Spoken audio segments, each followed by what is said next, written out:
All right, microphone on. Awesome. Let me reset this clock. All right. Thank you, Circle City. Thank you for staying through to the last talk of the day before you guys have dinner and come back for the party tonight. This is actually my first time at Circle City Con. First time in Indianapolis, so awesome to be here. So basically, some of this talk I want to talk about this afternoon is some research that I was in charge of in doing for Carbon Black. So this is going to be mostly research related, nothing product, nothing vending, and all that fun stuff. But to give a little bit of my background coming into this is that, there we go. I worked on this ransomware project for about 15, 16 months straight, to the point where my coworkers actually made domain names and started like making memes of me throughout the company. I've become known as just Mr. Ransomware, because every time it popped up in like a help channel or customer, it just went straight to me, which I hated. But I had to take over the role. But I'm a senior threat researcher with Carbon Black in our threat analysis unit, we'll call it TAO, which is basically focusing on malware attacks, reverse engineering, just writing up things what we see in the wild and figuring out how to protect against them. Part of it as well is my background has been about 17 or 18 years now in digital forensics, incident response, a whole lot of different roles. Now I'm actually a stay-at-home, no travel, research. It's great. I'm done with the IR life.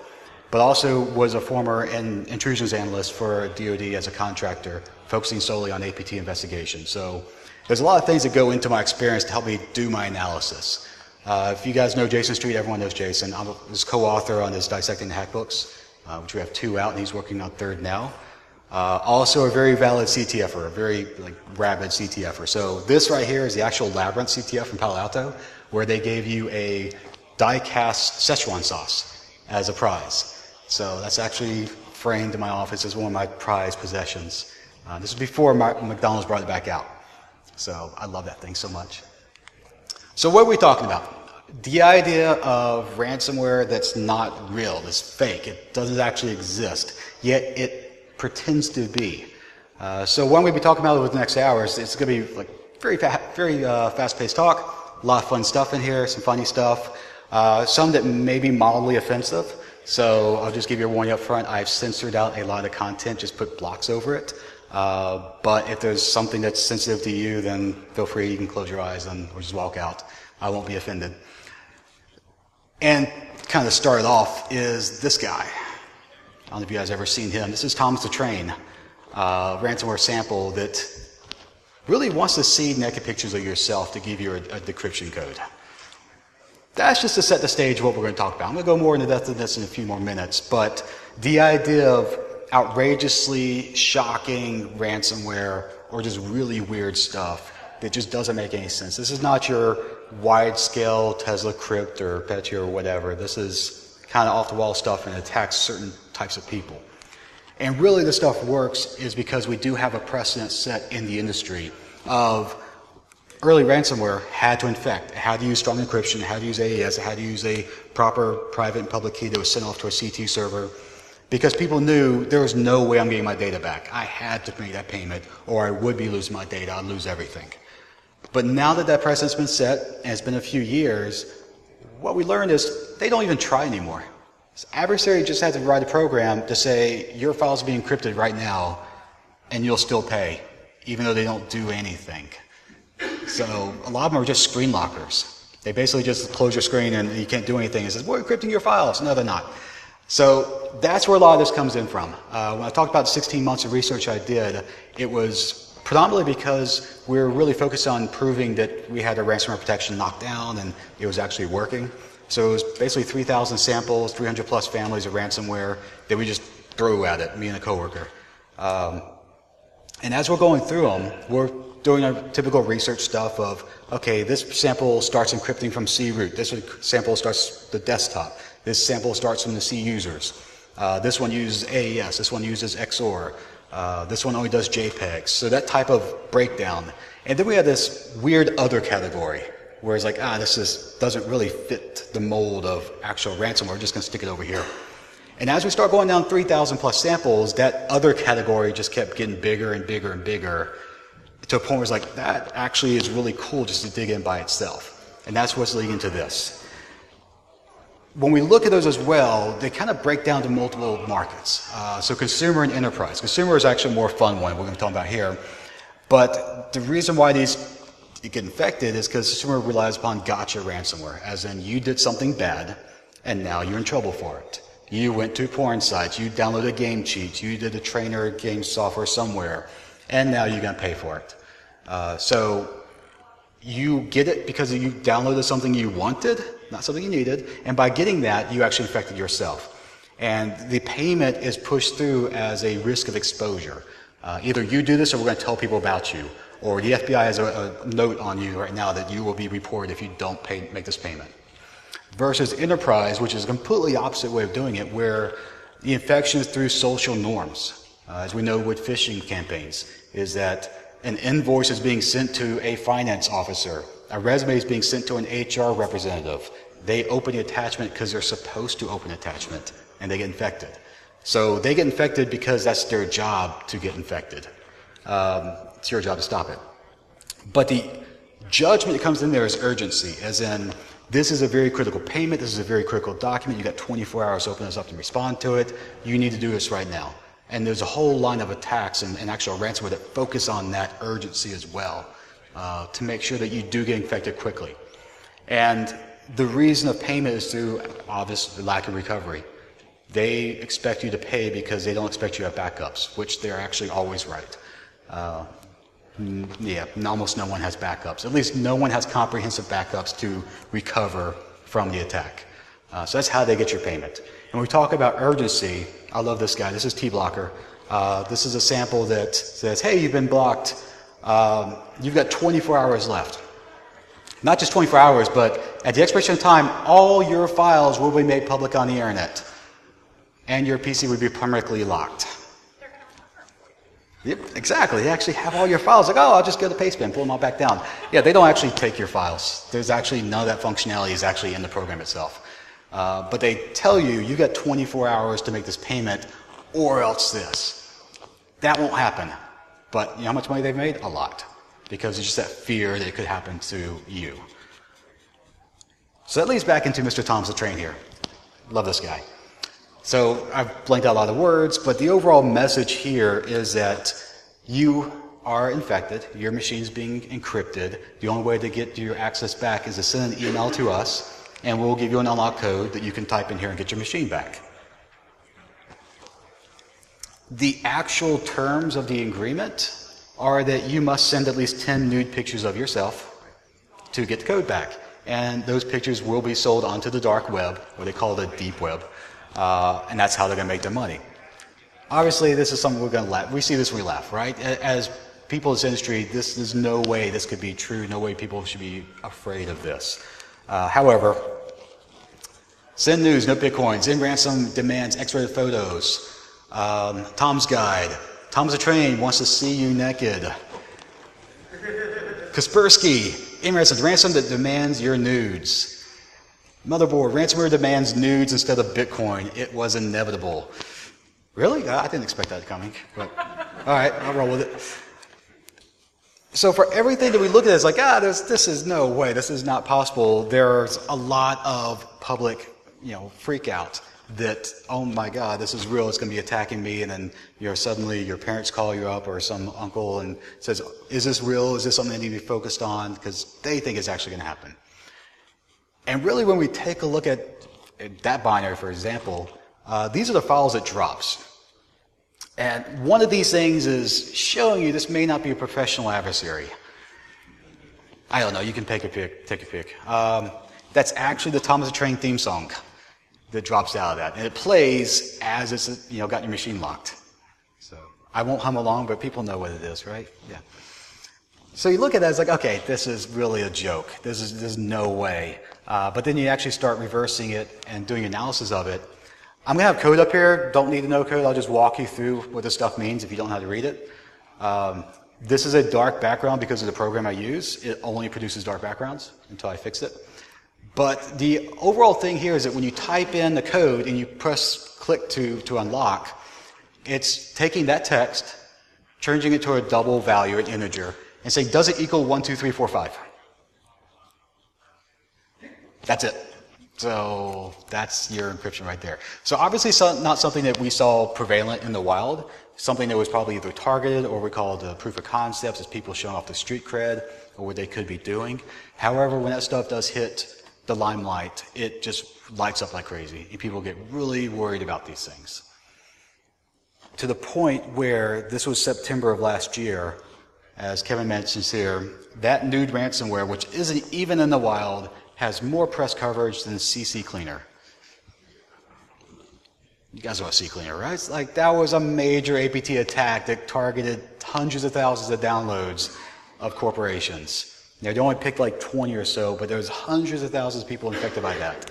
Yet, that had nowhere near the press coverage as this stupid ransomware. You think, okay, it's just a one-off. One of those. Actually not. There's a whole family of these. Probably written by the same guy. He keeps cranking them out every now and then. About 2 months ago, we came out with this guy. AUTISMLOCKER. Lots of bad words up here, so don't read out loud. I'm not going to read out loud either. However, there's some few weird things in here that do tell us, hey, maybe it's the same guy. Send me 15 of your nudes, or record yourself gunning down innocent children. Wow, okay. Send the recordings to that offensive word, and we'll make sure you kill that and that more offensive stuff. Basically 4chan style ransomware. And when we look at this, like, okay, is this related? Yeah, you look at the code, it's definitely exact same code.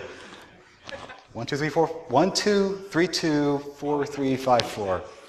It's like obfuscated now. This is actually real code now.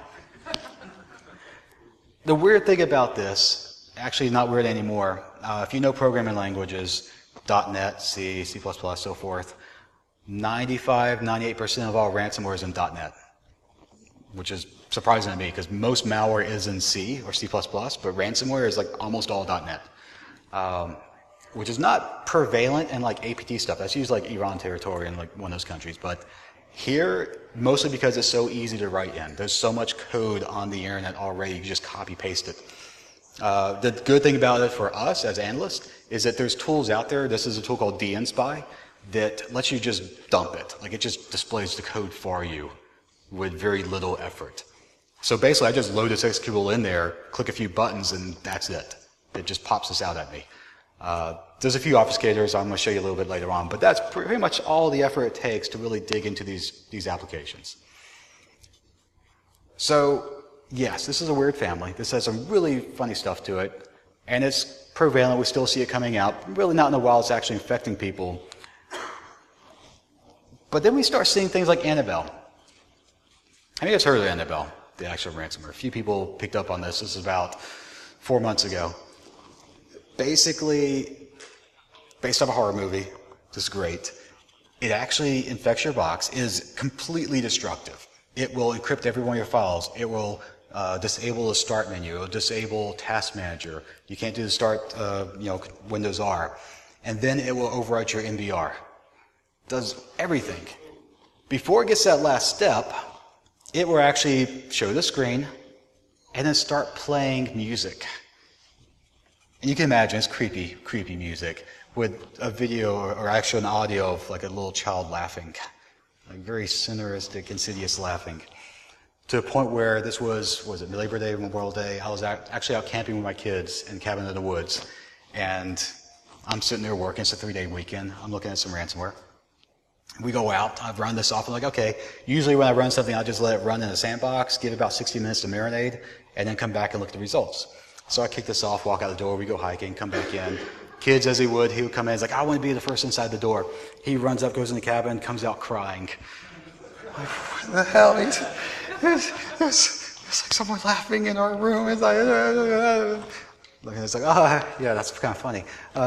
So he did not find the humor in it. I laughed so much.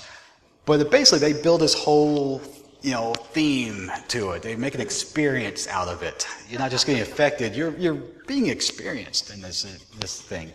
However, this thing again, when you start looking at the actual ransom note, the dark sites are not existing. It's just an example text. All right, so proof of concept. All right, Guy's trying to show off his chops, see how good he is, so he can actually start building and writing better ransomware.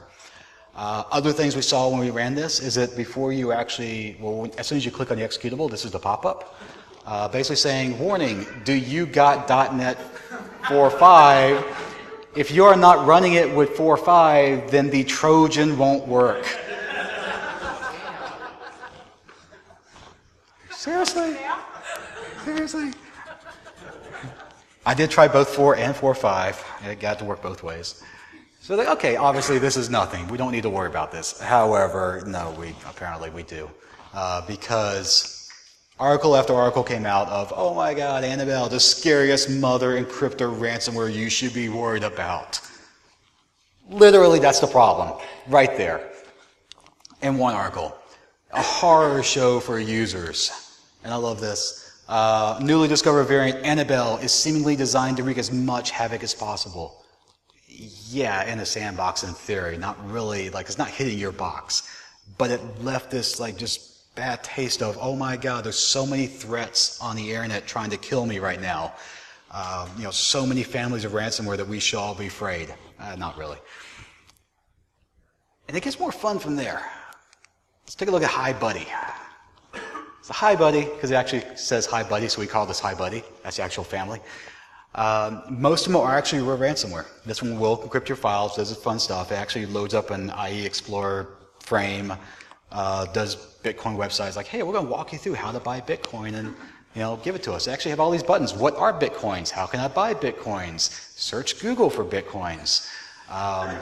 Help me. We actually connects to the support channel. So they're very nice about this. Very, very nice people. And it even says, okay, yeah, here's your onion sites, your files being encrypted. However, we've also seen variants of this, such as this one, where it actually, they forgot to put the encryption code in. So you could just hit Alt F4. Like, that's kind of anticlimactic. But, every now and then we see people get really freaked out and like, no, don't worry, try this. Hit Alt F4, see what happens. Oh, it's gone? Check your files. Oh, you don't see it encrypted? Oh, you're good to go. Don't worry about that. Here's a consulting fee. There's a whole lot of things like that. We're called screen lockers. So screen lockers are a thing, but when they pretend to do or pretend to say they're encrypting to put that sense of urgency in you, that's where it starts not playing nice. This is Lambdalin. Your Windows has been banned. Dear Windows user, your PC has been banned. We're sorry to say we are now hijacking legally to your computer. I don't think that's how it works. Maybe, I don't know. And we are now trying to lock your files because of fake Windows. To know more about this kinds of ban, visit Microsoft.com. Oh, okay. That's very nice and helpful. And you click on this, hey, but we have a solution. Yes, to unlock PC, you can do two things. You have to play us in order to unblock or whatever. We will delete your files now, unless you do this. So $200, send it to the PayPal to this Microsoft Zyber. They just changed the C to a Y. Very clever. Love that. Actually, when you look at the code of this, there's no deletion code at all. There's no encryption code. There's nothing. It just pops up these dialog windows and blocks your screen, and then that's all it does. Now, this one you can't Alt F4 out of, but again, it gets that fear, and you're like, oh my God, like I need to do this quick, and it's cheap. Quick and cheap. I can do this right now. I can just send a quick PayPal and get my data back. But it doesn't actually do anything. So that's the whole psychology of this is if you make it cheap enough and you really panic people out and you make them think that, okay, you're about to lose everything in 24 hours, people will pay. And you don't actually have to do anything. Like the level of effort to just make this window versus actually making code that has to work, you have to test it and QA it and do support on it, nah, it's too much work. So what do you have, obligatory Rick and Morty reference, just like Szechuan sauce. What do you have in ransomware that actually does work, but not so well? That's what we call being shot with rubber bullets. Yeah, it hurts, but you can just walk it off. There's not something that actually is going to destroy your business. And there was actually quite a lot of ransomware out there like this. either buggy or just broken in many ways, or just so badly written that you can decrypt it, which is like a junior intern engineer can look at the code and be like, I got that. You write your decryptor. This guy, Thomas the Train. Remember this guy, right? So you remember you type in a code into this box, you hit unlock, and it unlocks your box. Weapons, it wants a number, 1, 2, 3, 4, 5. What happens if you don't give it a number? What happens if you give it a word? It will crash the box. I forgot to censor out that one word. But it will actually crash, not the box, it will actually crash the application. So it basically just closed it out by typing in a word instead of a number, because they didn't have any error handling around that. Which is awesome. That's why we do all this type of work. But that idea is still set in the groundwork. When people look at existing ransomware code on the internet, this is a copy of DUMB, D-U-M-B, that's actually what it's called. It actually is pretty dumb. So this is a framework you can download, it's open source, and you can use it for your ransomware. It uses basically simple XOR encryption. But the way they hid the actual key that was used to encrypt your files is by converting a string to hex values and putting them here in this weird thing. That actually just says test key. But that's as far as they wanted to go in actually obfuscating their encryption. No AES, no private key, no public key, just a single word, and they use that to encrypt every file on your hard drive. Once you know that word, you can just get it right back. It's actually pretty easy. And we see that exactly a lot. So in this, code, don't worry about this. What we see in this one example is it's actually doing a simple XOR as well. There's actually a routine that they call XOR. Give it the text of the file, give in the password, and it'll just do it for you. This one actually is pretty nice. This one is, I can't say the word, extremely offensive. But this one actually does time stomping at the end. After it encrypts your files, it'll time stomp the actual write times and access times, which is actually pretty clever. Not many ransomware do that. In fact, maybe less a handful. The actual code is actually pretty easy. If you know how to code, don't worry about it. But I'm looking at this routine here, this little caret. That caret equals. XOR encryption is not even encryption in a way. It's like lazy man's encryption. If you ever looked in the cryptology, it's a requirement for every type of crypto out there, but it's like at the very basic level. The idea with XOR is that it's literally a binary XOR, 1 and 0, 1 XOR 0, and so forth. An XOR works on what we call delta. So you have an encrypted value, you have a plain text original value, and you have a key.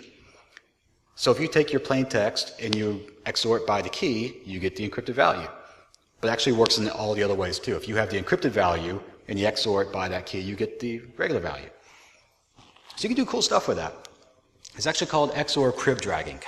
That's the actual word. No one ever calls it that, but that's a technical word for it. Where if you don't know the key, but you have the encrypted file and you have the original file, that will tell you the key. Just XOR the two against each other and it outputs the key. And then you can use that to decrypt all the rest of your files on your hard drive. It's actually pretty easy. In this case, even if you don't have the key that's built in, and this one's actually on the screen, I'll tell you what it is. This one actually goes out to the website, it generates a URI, sends it to the website and says, hey, I'm checking in, I'm a brand new infected box. It'll send back an actual key value to use for encryption. So even though you don't know that key, if you have a copy of original and an encrypted value, you can just XOR them together and you got your key and then just apply to everything else. Junior developers and programmers can do that in like half an hour, as long as they know exactly what they're looking at. And this is actually, again, the same routine. So code, don't need to worry about this, but just to show you if you are a programmer, this is really all it's doing is one byte at a time, XOR and an output. Very simple and very stupid, but it works. It does just enough of the job to be effective. But then you have some of them that actually do real encryption. They do AES, they do private keys, they do all that fun stuff, which I love this guy, JIGSAW. JIGSAW is actually a pretty wide family, very prevalent. They've been around for years. They actually have lots of different campaigns. Now, it's based off the Saw movie, so you actually have the little guy here who says, hey, we're going to play a game. Let's play a game. The idea is like every 24 hours, or every hour, I'm going to delete a random file off your hard drive until you pay the ransom. So it encrypts everything, and then it just starts randomly deleting things until you actually pay. And it actually does delete. This is actually real legit. They have other variants of this. They made a very hardcore pornography version of ransomware that they put up on fake porn sites, and they try to attack people that way, which was very effective. This guy, though, it actually uses AES encryption. However, it puts the actual password and initialization vector in the code itself. So you don't even have to be a reverse engineer. If you download this free tool and you throw the binary at it, it's going to just dump this code out to you.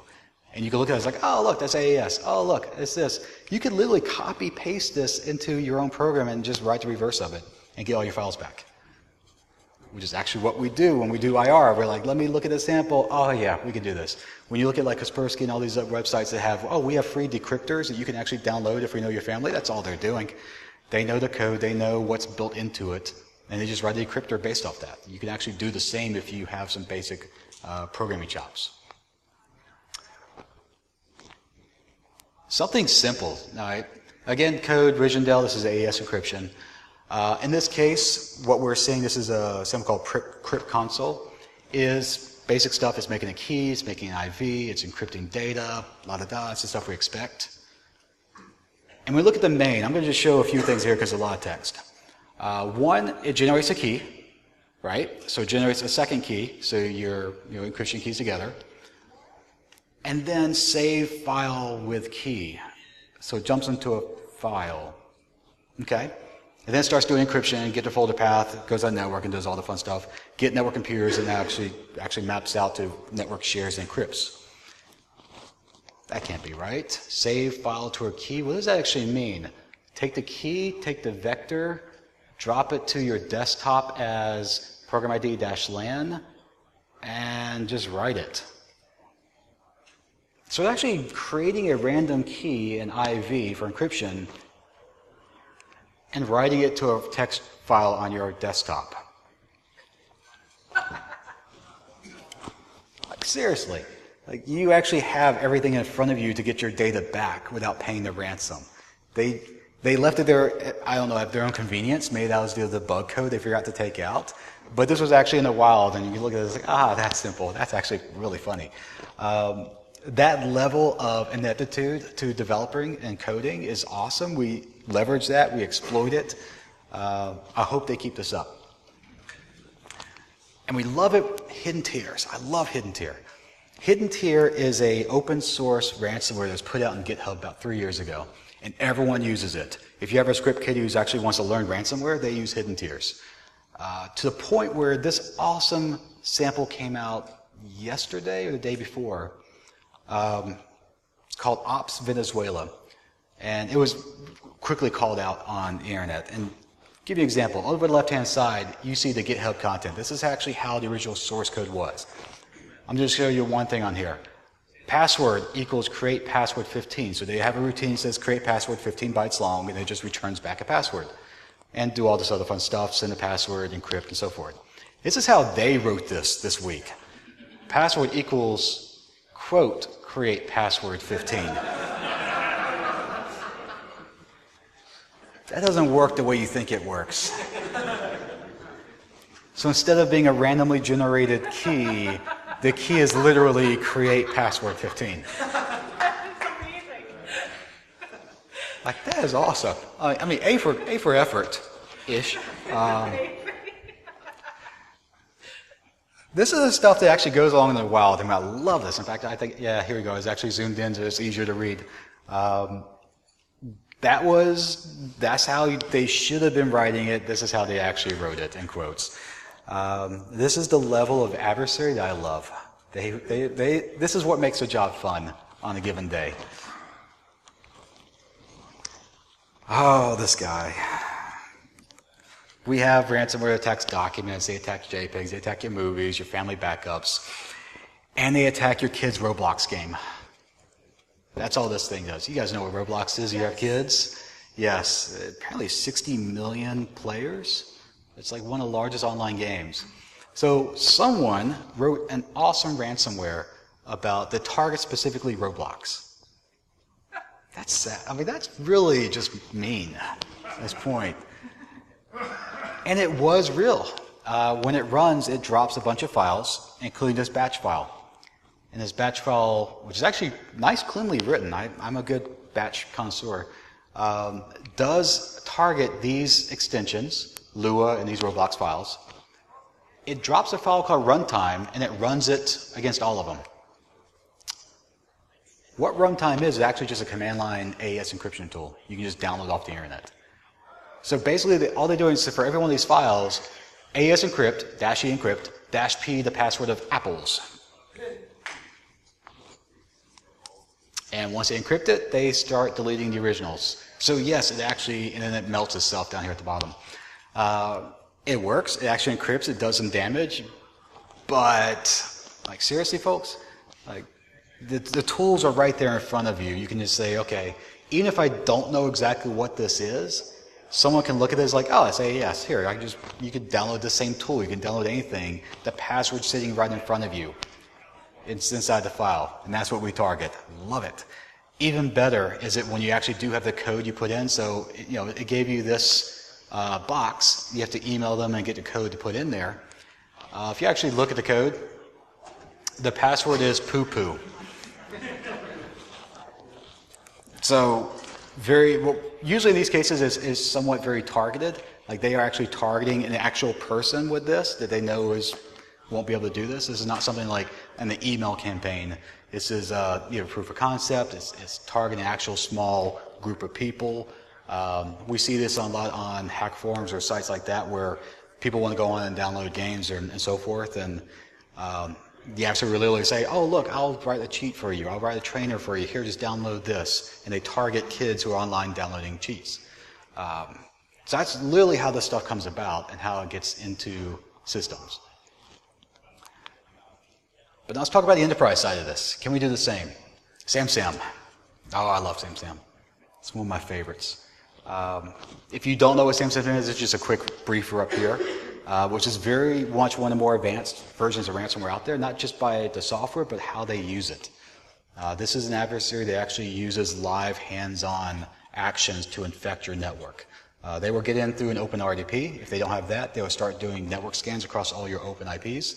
I did an IR, led an IR about a year and a half, 2 years ago, where they used Windshock. They found a Windshock vulnerability in IAS server on a box that the company forgot they had, and used that to get in.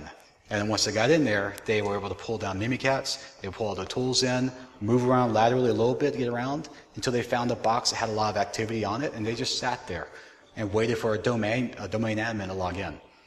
And who was also our point of contact for the IR, so he was not happy when we told him it was his account that did all the damage. And once they had that, they actually used PowerShell to deploy the ransomware out and execute it. So they make XML files on their home machine.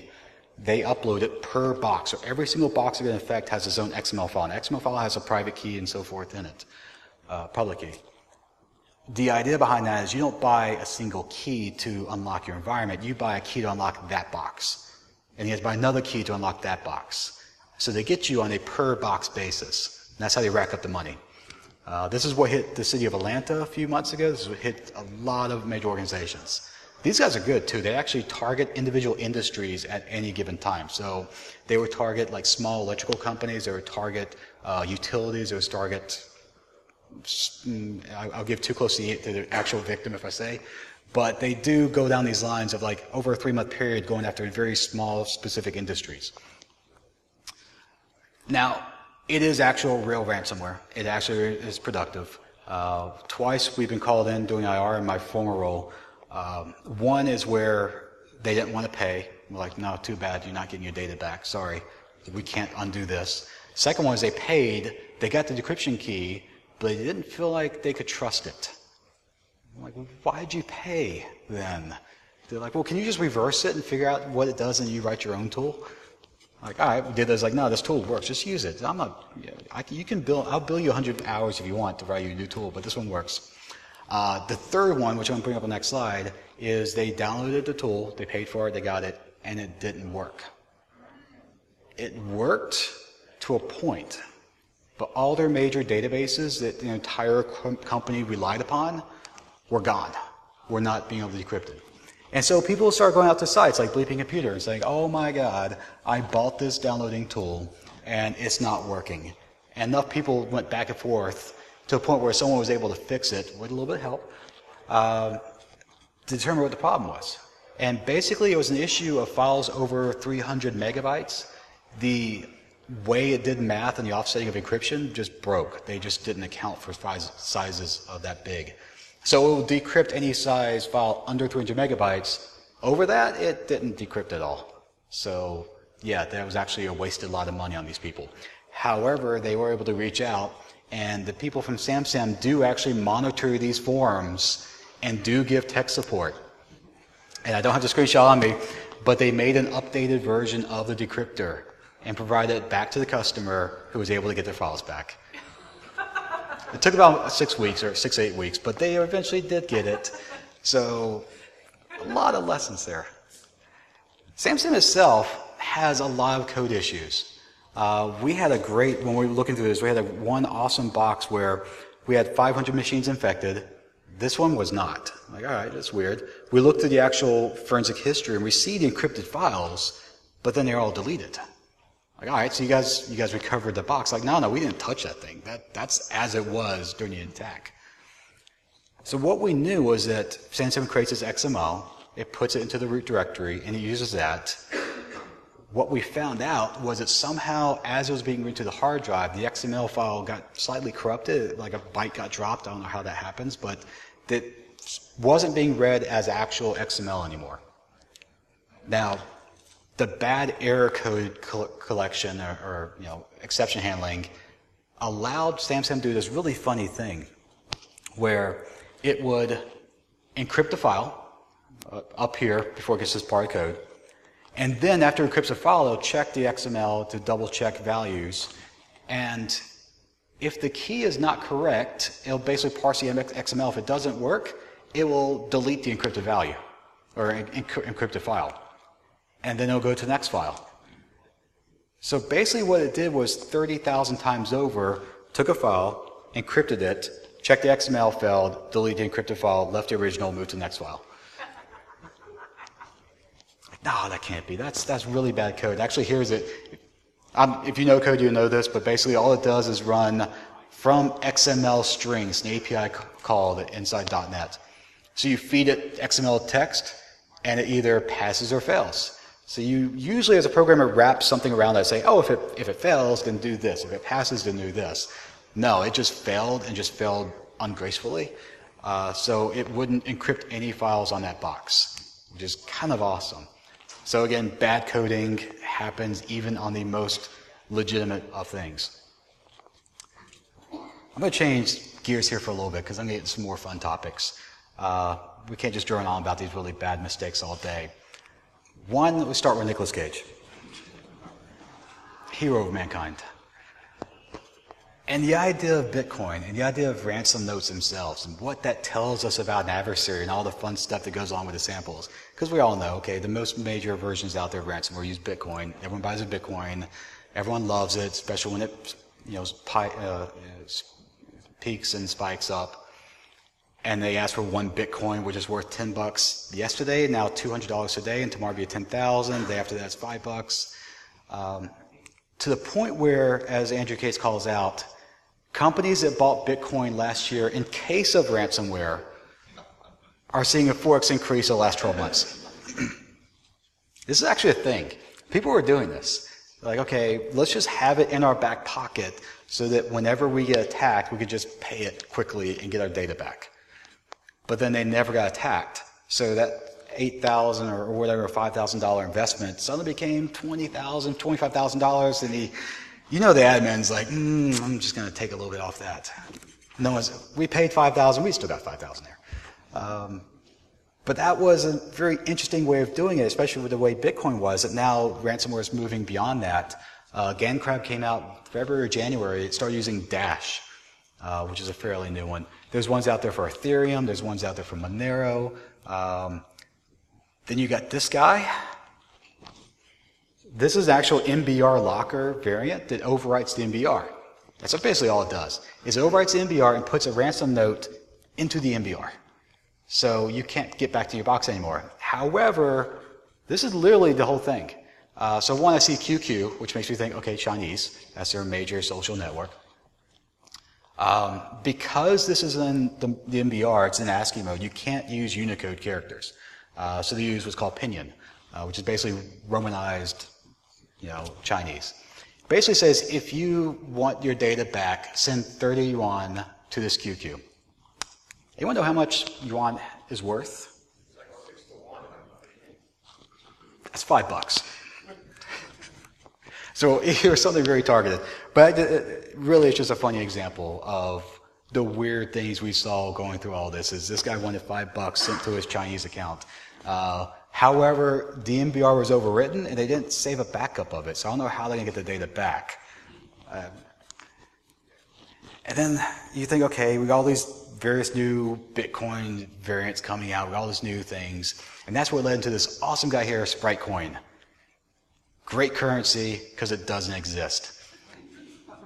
This was a brand new mining software for Spritecoin. He was like, oh, wow, there's a new currency. Get it on the ground floor, get it while it's cheap. Except it doesn't exist. You create your wallet. It mixes little progress bars and does all that. It's actually encrypting your box. It's actually ransomware pretending to be a wallet and a miner, which is just genius on so many levels. I love it. Now, that level itself gets into what we call a variant called Black Ruby. Black Ruby came out earlier this year. Code, I'll explain this really quickly to you. The big parts here, mutexes, don't need to worry about that. This one, come back to a little, talk about spycraft a little bit. But down here, it's going to entrench itself into the registry. It's going to then download and run a crypto miner. So what it eventually gets down to is there's here at the very bottom where it installs itself, it encrypts all your files, and then runs a crypto miner. So that encrypts your data as ransomware would, and just to pour salt on that wound, it's now using your box as a crypto mining as well. Because what are you going to do? You're going to turn your machine off? No, you're not. You're going to leave it going. And it's going to sit there for at least a few days while you try to figure out, what do I do with this? So that's a few days of uninterrupted crypto mining from your box. And they can just spike the CPU as much as they want at that point. Like, what are you going to do? They also have some really mean jerk things they do. So I talked about SAMSAM where over 300 megabytes it wasn't able to decrypt. Apparently they ran into some sort of similar issue because their code checks, okay, if it's a file extension, if it's under 512 megabytes, and this and this and this, encrypt it. If it's over 512 megabytes and it doesn't end with BKF, which is the encrypted ransomware extension, delete it. Like, ow! That is a jerk move. So yeah, they don't even want to deal with files that big. They just delete it off your hard drive. So even if you paid the money to get it back, you're not getting it back. Now, the good spin on this is that we're here for spycraft. That's our overall theme this year, right? What happens here of Iranian? This machine, before it does anything, this ransomware will actually do a GeoIP lookup on your IP address. If you're based out of Iran, it will just quit. Anywhere else in the world, it will infect you. But Iran, no. You guys are good. That's what we're saying. And they're not the only one to do that. This was a campaign of, I can't remember the name off the top of my head, but basically they had a Taiwanese campaign of ransomware. And this victim emailed out, and the victim actually shared this email to Taiwanese news.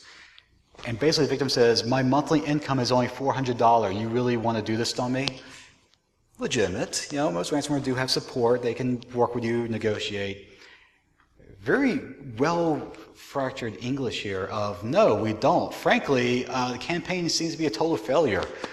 Apparently, we have largely overestimated the income of the population of your country. Wow. It's like a backhanded compliment here. Wow. What does that say about your country? So, okay, you don't have to pay now. We've switched Thundercrypt to decryption mode. Thundercrypt, that's what it's called. So basically, here's your data back. basically at that point. Like, me as a poor college student, whatever, I can't pay, they'll work with you if you're not American. You know, screw America. Like, if you try to support or try to you know, get the value down, no, they'll raise it up. Most other countries, though, they have some sympathy for you. Not just Taiwan. I love this guy. This is a SIG run, but just came out in the last 2 days here. Of basically the people who run SIG run had some emails sent, people asking you like, hey, how do I get my money? How do I pay this? What do I need to do? One guy asked, how much money does it cost in dollars? And they're like, 2,500. This guy asks, how many rubles must I pay? At bottom, I know it's out the bottom screen, but you do not have to pay, I'll just help you. Keyword, rubles. Russian. As soon as you said that keyword, like, gotcha, bro. Really, that's a thing. And even more so, when you look at the actual code of that, this is actually what it looks like in the reverse engineer code, is open up the registry, go to keyboard layout, preload, check the value against 419. 419 being the Russian keyboard layout. If you have a local keyword in a Russian layout, it will not infect you. It will just move on. What this one victim got was that he was using a US computer laptop, and so he did get infected. But he's like, no, I'm Russian, and got his data back. So when you get to that point, how do you tell the difference between a real and a not real threat? Like, if someone sends you like, hey, you need to be afraid of this, like, yeah, that doesn't exist. That's not a real thing. Gears of War, though, they pulled it off. How do you do that? One is the online tools out there. Got my timing off a little bit there. One is the ID Ransomware by Malware Hunter team. They have this nice little service here. Another one is ID Ransomware on Amigo. He's a Russian analyst. He puts all the new samples up on his blog post. They're in Russian, but you can convert them over to English. It actually works out really well. He's got some really good details on them. The great thing about Malware Hunter team is that, for example, this one, ignore the red bar.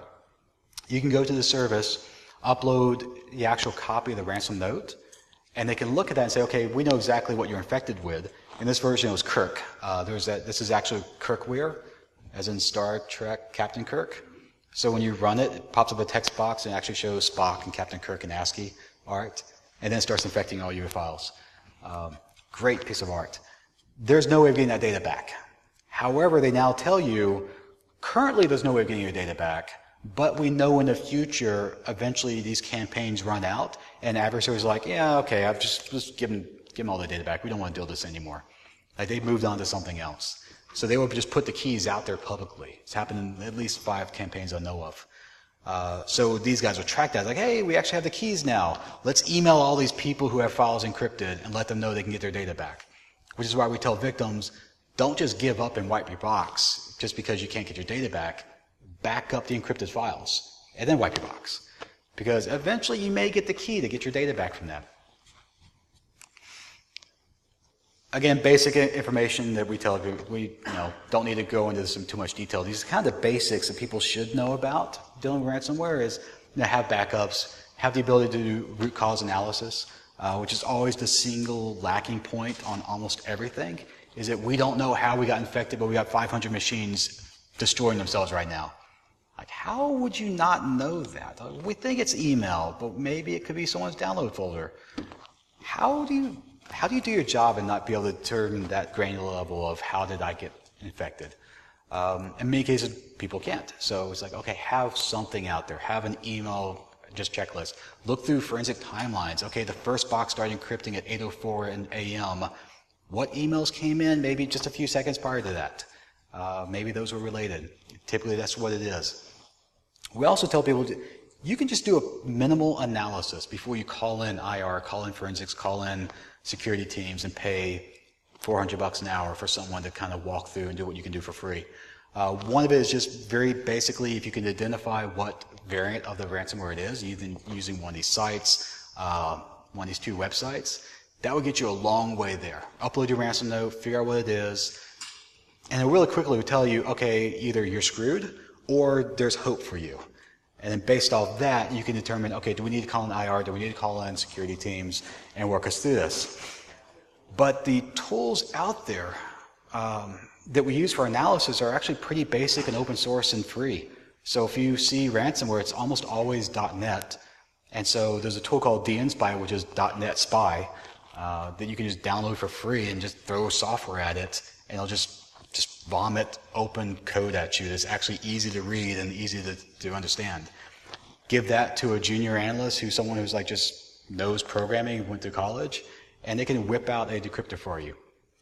In many cases, it's just doing string analysis. This was a version of JF ransomware where it asked for an unlock code. The code was actually hard-coded into the binary itself. And using a tool called Floss, which is from FireEye's Flare team, which is an awesome tool. If you use strings a lot, use Floss instead. Floss gives you ASCII and Unicode very cleanly, and it also does stack strings, which I won't explain here, but they're really awesome. Basically obfuscated strings it can pull out. But in this case, that was the actual password to decrypt this machine. It was just basically sitting there right there in the file itself. Which leads to, on the forensic side, we do this a lot. If we have encrypted files, we have passwords, we will run strings on an entire hard drive image, dump it out to a major file, and then try all of them one after another until something works. Because somewhere on that hard drive is the password, either in volatile memory or in a disk slack or something. Same way here. If you have an unlock code, it's probably somewhere on that side executable. And in cases like that, that simple string, dump it out, throw it in the program, you get this nice big unlock button, and you get your machine back. And with that, thank you.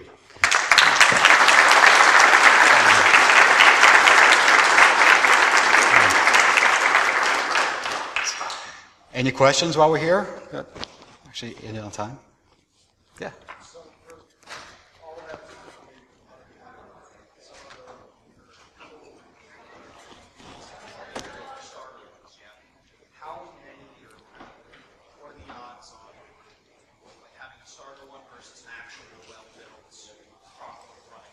Like, what are the odds of getting an actual real ransomware versus? Yeah, versus like script. Oh, okay. Versus script kiddie stuff.